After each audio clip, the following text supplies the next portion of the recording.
He says, the old good days, old good days. Old was gold. Old was good. Well, right now, they don't speak about it right now. They hesitate to speak about right now. Because, with also the whole censorship over social media, it's changing. And they don't know the new Britain. It's really hard. Yes, we do understand the British politics is sometimes just like the British weather, but well, you don't know what's coming. You just have to have that umbrella, the shadow. Anyways, but it's really hard. It's I honestly when it's really bad, when you know how when it's bad. I've met recently a British Jewish family that moved to Dubai. And I was like, why move into Dubai? In Britain, democracy, rights, all that exists. And so why move into Dubai? They said, here we can coexist. Right now, they said, we wake up and our house is vandalized, our garden is vandalized, our business has been attacked.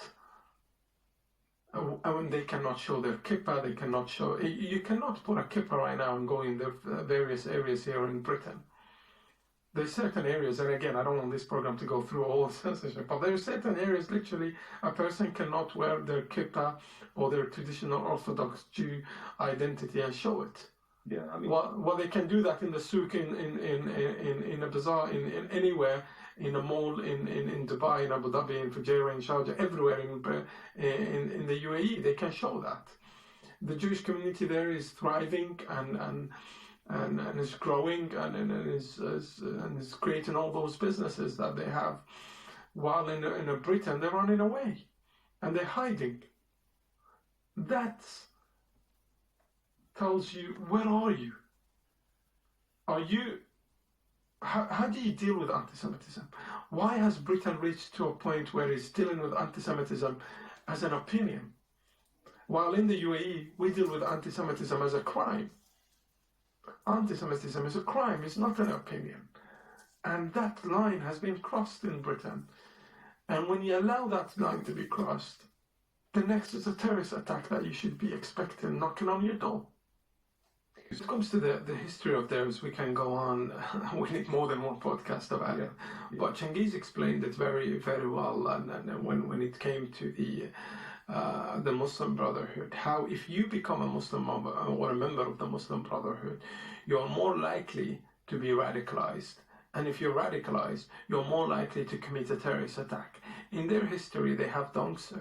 Yes, they started in Egypt. Yes, they want, literally, the Islamic, it's like the ISIS, but the political version of ISIS. ISIS right now, or Al-Qaeda, need a political version. The Muslim Brotherhood are the political version of Al-Qaeda. Hamas is the armed forces of the Muslim Brotherhood. Literally, this is in their manifest. So Muslim Brotherhoods are the political spokesperson, let's say, of all those armed forces, of radical groups. A person that exposes himself and kill others, he needs a politician to defend him. That's a Muslim Brotherhood. He needs a scholar to be in the mosque and speaks, defending his crime. That's a Muslim Brotherhood. When someone goes and again, as I said earlier, kidnapping an 8-month-old baby, kafir, he needs someone to defend him. That lawyer of his was the Muslim Brotherhood. They justify the crime of all the radical groups. Now, their idea is dismantling all the Muslim countries and creating their own Khilafah. And the Khilafah is not just in the Muslim world, but also all over the West. That's like a caliphate. Caliphate, yes. And their caliphate, or the Islamic State that they want, they believe that it's, and they have a plan for that, a strategy for that. They believe it's dismantling the Western civilization and society. It goes through steps. Now, it starts through the culture, and then the civic part of it, and then you move to politicians, and then later on we use the last part of it is we use the force and action. one point or another, they have used the same thing. And I give an example. In Gaza, for example, they started, the founder of Hamas, he started literally with building charity. Sheikh Yassin. Sheikh Yassin, he built a charity. He started with charity and helping hospitals. And that charity later on, as it grows up, start making enough funds, helping others, recruiting people, moving them to certain universities and schools. Is this ringing bells right now? Controlling some protest in the street. You recruit enough people, you move them around, and this is when you call that. Now you're controlling the mind of the people, you're changing the culture, you're getting some of their sympathy. Now is the time that you go for the forces and you recruit for forces and so on.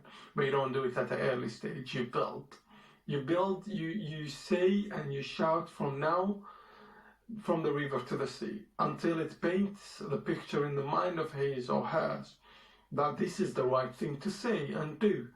So how do you do this now? He leaves it to the student when he graduates. How do you do this? You're going to be an engineer at a British company? Well, there's 3-4 Jews there. One is from Israel.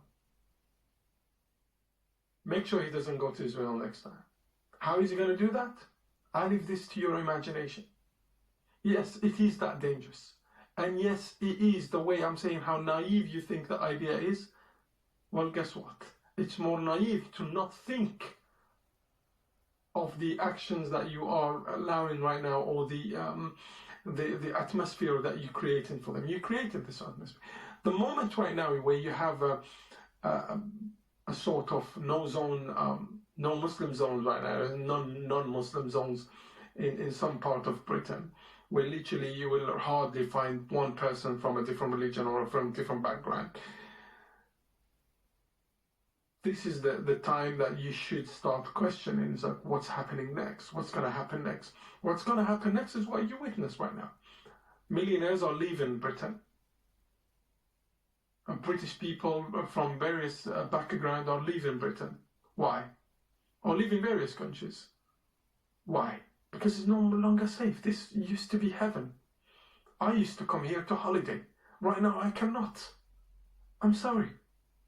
It tells me there is signs, there's signs outside that says, don't wear this, don't have this, don't. It's like, serious? We're not in a third world country. And this is the Britain that is not even in the Abrahamic Accord. Why? It should have been Britain in the Abrahamic Accord. This is Britain that the Middle East known and it's been there. And we can connect to. It wasn't there in the United States of America.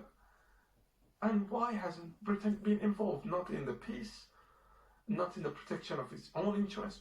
It was UAE protecting British citizens from being attacked from those drones who were living in the UAE. They were protected.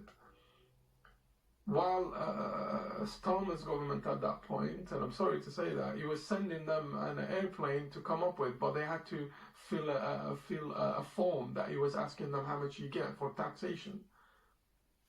At the moment that he wanted to get them to Britain, he still wanted to know how much they earn. Oh, to when he was evacuation. Evacuation, yeah. It's about tax. Yeah, that's kind of... In evacuation moment, you're asking for tax. I mean, well, they use the money. Okay, so I mean, this is really quite bleak. I mean, to see it through the eyes of somebody such as yourself, reflecting back on us, and particularly when you think about how silent the British Muslim community and British Gaza MPs have been about Islamism, jihadism against Jews, but not just against Jews, also against the Emirates and other allies. Total silence. In fact, support for the Islamic regime and Hamas all over Britain. I seen Hezbollah's flag and the Islamic regime flag right in front of the British Parliament. I mean, it's shameful. Yeah. So, how did things come to this point? Why is it like this? It's because you allowed, and you are allowing those Islamists to grow. And how it grows, they use your democracy to abuse your democracy.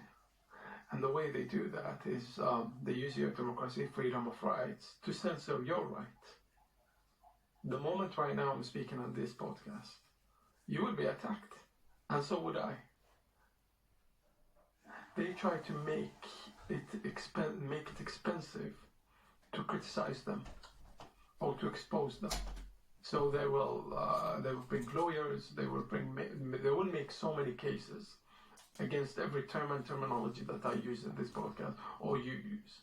They want to make sure that you, as a person, believes in democracy, also know that if you dare to criticize the Islamists, they will use your own rules and regulation to make it expensive for you to criticize them and to censor your right to speak. So now they know the game. Now they know the rules. But they are setting their own rules. 1. 2, they are right now using the universities. So all those universities right now, British universities, they go through the Muslim Student Union. And there is a lot of Islamic student society and union in the universities.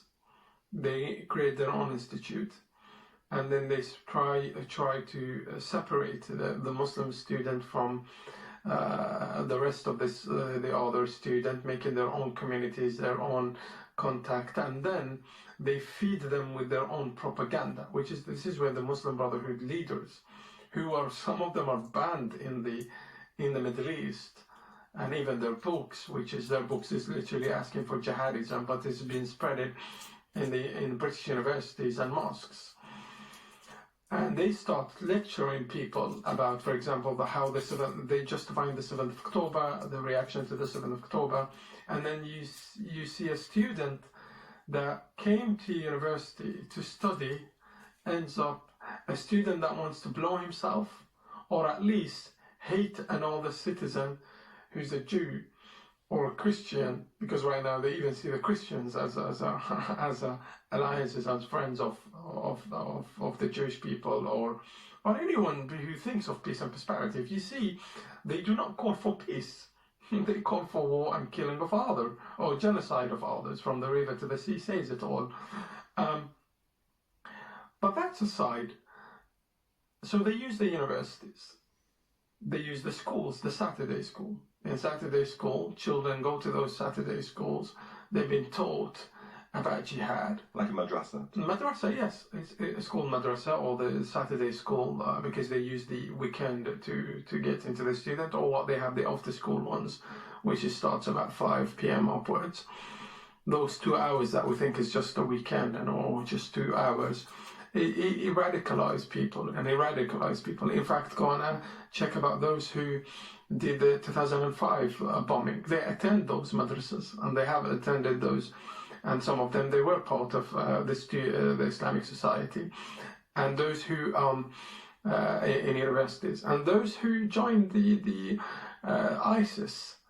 There were some of them attended, and I am mentioning the names here. I don't know, you can cut that, censor it somehow, but some who attended certain mosques in Birmingham, be it the Islamic and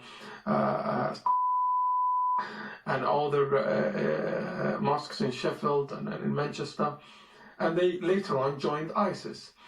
And if you go online right now and listen to all lectures, not skip through them, because it's very important, and also they use the Arabic as a language to censor sometimes and change the meaning and so on. But we are the Arabs, we know the Arab literature, and we know exactly what.